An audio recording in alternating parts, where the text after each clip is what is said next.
Movie start होते और हम देखते हैं एक लड़की किसी औरत का कटा हुआ सर लेकर रेलवे ट्रैक पर चल रही है, जिससे देखकर एक लड़की की फट जाती है और वो स्टेशन पर खड़े सारे लोग भी डर जाते हैं। वो लड़की वो सर सीधे पुलिस स्टेशन ले जाती है, जहाँ पुलिस वाले भी डर जाते हैं और वो कटा हुआ सर सीधे टेबल पर रख देती है। और यहाँ हम एक लेडी कांस्टेबल को कहते हुए सुनते हैं कि ये क्या, और एक नया कटा हुआ सर पिछले महीने ही तिरुपति की बीवी उसका कटा हुआ सर लेकर आई थी।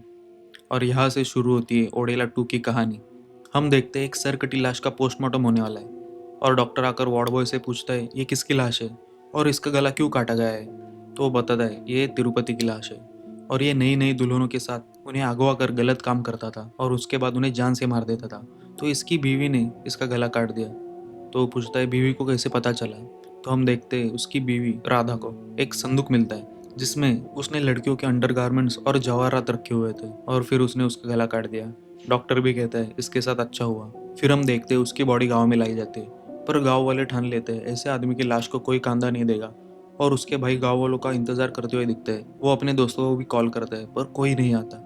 फिर हम देखते हैं गांव वाले एक पंडित के पास बैठकर उसे पूछते हैं ऐसी कोई विधि है क्या जिससे हम इसे मरने के बाद भी दंड दे सके। तो वो बताता है हाँ है, जिसे समाधि दंड कहते हैं, जिसमें उसकी बॉडी को खड़ा करके दफनाया जाएगा और उस पर मुर्गियों का खून, गांव वालों के पैर के नाखून, मिट्टी, ये सब सामग्री डाल दी जाएगी। तो विनायक कहता है क्या मरे हुए को दंड देना सही है। तो गांव के मुखिया कहते हैं तेरी माँ बहन के साथ अगर ऐसा किया होता तो तुझे समझ आता। और हम वापस देखते हैं तिरुपति के भाई, वो दोनों ही उसे कंधा देते हैं। फिर हम देखते हैं उसे ले जाते हुए तिरुपति की आत्मा गिड़गिड़ाती है अपने दोस्त को देखकर कि तू तो मेरा दोस्त था, तू तो मुझे कांधा दे दे। और ऐसा ही उसके दूसरे दोस्त को देखकर भी कहती है, पर कोई फायदा नहीं होता, कोई उसे सुन नहीं सकता और ना कोई कांधा देता है। फिर उसे गांव के बाहर गड्ढे के पास ले जाते हैं जहाँ उसका भाई गिड़गिड़ाता है कि हमारे साथ ऐसा मत करो, लाश को जलाने दो, पर गांव वाले नहीं सुनते और उसकी लाश को गड्ढे में खड़ा करके एक एक चीज उस पर डालते हैं, मिट्टी, पत्थर, मुर्गी का खून, और गड्ढा भर देते हैं।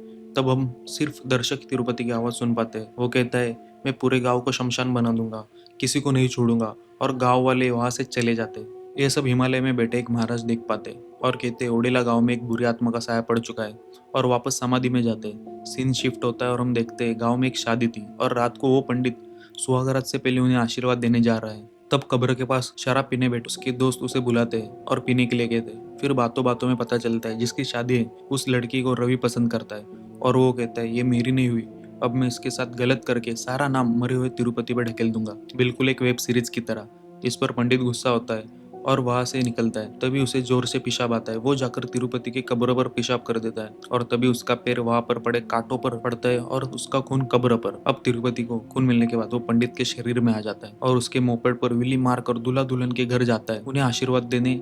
और जब वो अपनी सुहागरात मना रहे होते हैं तब दरवाजा तोड़कर अंदर आता है और दूल्हे को दीवार पर फेंक देता है। दुल्हन के पास जाने लगता है तब वो कहते हैं पंडित जी ये आप क्या कर रहे हो। तब वो कहता है मैं पंडित नहीं, मैं तिरुपति हूँ। तब हम सब तिरुपति को देख पाते हैं। फिर वो लड़की के साथ गलत करके उसे बुरी तरह से मार डालता है। जब पुलिस आती है तो वो वहां पर पंडित को पकड़ लेती है।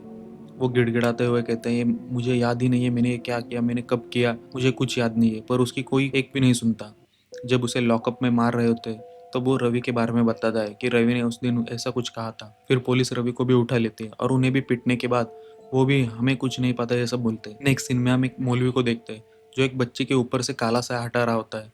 उसके घर वालों को कहता है गांव के बाहर खाना और मुर्गी बीच रास्ते में रखने के लिए। वो वैसा ही करते हैं और रात में जब विनायक आ रहा होता है तो वो देखता है एक साया उस मुर्गी को खा रहा है। उसकी हालत खराब हो जाती है। वो सुबह ये सब मौलवी को बताता है। तभी वहाँ गांव का एक आदमी आता है उसकी लड़की के शादी का न्योता देने। मौलवी कहता है अब शादी करना ठीक नहीं है। वो कहता है आप मत आना, पर शादी तो होकर रहेगी। फिर हम रात में तिरुपति की साइकिल को गांव में घूमते देखते हैं नए शिकार की तलाश में। सुबह जब उसके घर वाले कब्र पर आते तो साइकिल देखकर चौंक जाते, लेकिन याद तिरुपति के लिए वो मटन राइस, उसकी बहन देसी दारू, भाई बीड़ी का बंडल लाता है। उनके जाते ही हम देख पाते हैं कि तिरुपति सब खा पी लेता है। नेक्स्ट सीन में शादी में जब मुखिया शगुन देता है 116 रुपए तो उस पर लोग हंसते हैं और उसकी बहस लड़की के बाप से होती है, जिस पर वो मुखिया को कहता है तेरी बेटी के साथ जो तिरुपति ने किया था। इस पर मुखिया भड़क उठता है, हाथापाई होती है पर गाँव वाले बीच बचाव करते हैं। रात में मुखिया फुल दारू पीकर तिरुपति के कब्र पर पेशाब करने जाता है और कहता है तू जिंदा होता इसकी बेटी के साथ भी वही करता जो मेरी बेटी के साथ किया था। उसका पैर भी सेम कांटे पर गिरता है और खून कब्र पर। इसके अंदर तिरुपति घुसकर इस बार ट्रैक्टर की विली मारकर सीधे उनके घर पहुंच जाता है, लेकिन उसे पता चलता है दूल्हा दुल्हन अपनी सुहागरात खेतों में मनाने वाले। फिर ये भी वहां जाकर दुल्हन के साथ गलत हरकत करके उसे भी मार डालता है, वो भी जलाकर। अब गांव वाले पागल हो चुके थे, वो पंडित और मुखिया को जमकर पीटते हैं। वो दोनों समझाते कि हमने नहीं किया, हमने पेशाब किया था कब्र पर और उसके बाद उन्हें कुछ याद नहीं है, लेकिन कोई उनके एक नहीं सुनता। फिर मौलवी और विनायक आकर गांव की सारी सीसीटीवी फुटेज दिखाते हैं जिसमें पैरानॉर्मल एक्टिविटी रिकॉर्ड हुई थी। लेकिन वह एक एसी पे आता है, वो सब दावे झुटलाकर कहता है कि इन्हें बचाने की कोशिश बिल्कुल मत करो, मैं रहूंगा कब्र के पास टेंट लगाकर एक रात। और वो वहाँ कब्र के पास टेंट लगाता है और अपनी सिक्योरिटी से कहता है तुम जाओ, बस सुबह आते वक्त कड़क चाय लाना।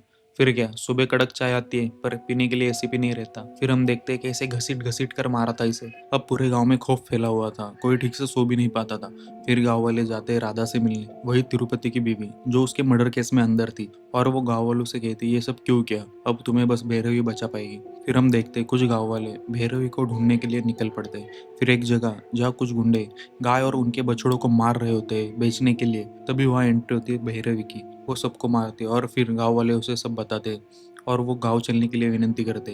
वो मना करते लेकिन बाद में मान जाती है। गांव आती है, वो अपने स्वर्गीय गुरु पापम्मा से आशीर्वाद लेती है और मदद मांगती है। तभी एक रुद्राक्ष सांप के बिल में जाता है, जहाँ उसके अंदर से एक नाग वो रुद्राक्ष अपने माथे पर रखकर बाहर लेके आता है। फिर हम देखते हैं वो रुद्राक्ष की मदद से कब्र तक जाते हैं, जिसका पता कोई भी गांव वाला उसे बता सकता था। वहाँ त्रिशूल गाड़कर गंगा जल से और 9 तरह के अनाज से कुछ विधि करते हैं और ये विधि पीछे खड़ा मौलवी डिस्क्राइब कर रहा होता है शिव पुराण के साथ। फिर वो कहते हैं इसके आसपास कोई नहीं जाएगा, इसे कोई नहीं छुएगा, रोज एक गांव वाला इसकी रखवाली करेगा।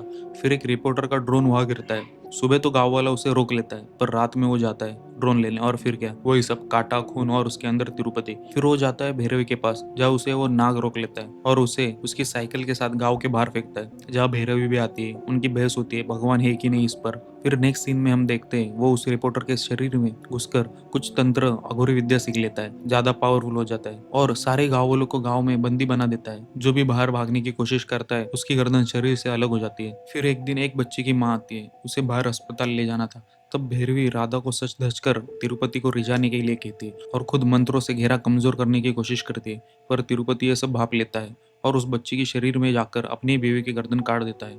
और जो हमने शुरुआत में बच्चे और कटा सर देखा था वो इसका ही था। फिर हम देखते हैं वो भैरवी से कहता है ये भगवान को छोड़कर मुझे अपना, मेरे साथ शादी कर, तभी मैं इस गांव को छोड़ दूंगा।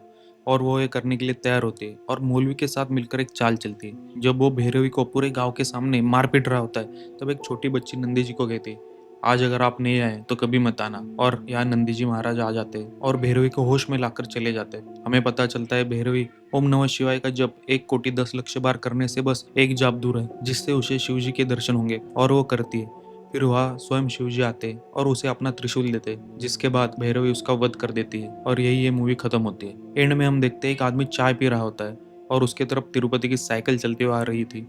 यही हमें ओडेला 3 का हिंट मिलता है। तो दोस्तों ये थी ओडेला 2 मूवी, बहुत अच्छी है, जरूर देखना। अगर आपको वीडियो पसंद आया तो जरूर लाइक करना, सब्सक्राइब करना और कमेंट भी करना। मिलते हैं अगली वीडियो में, बाय।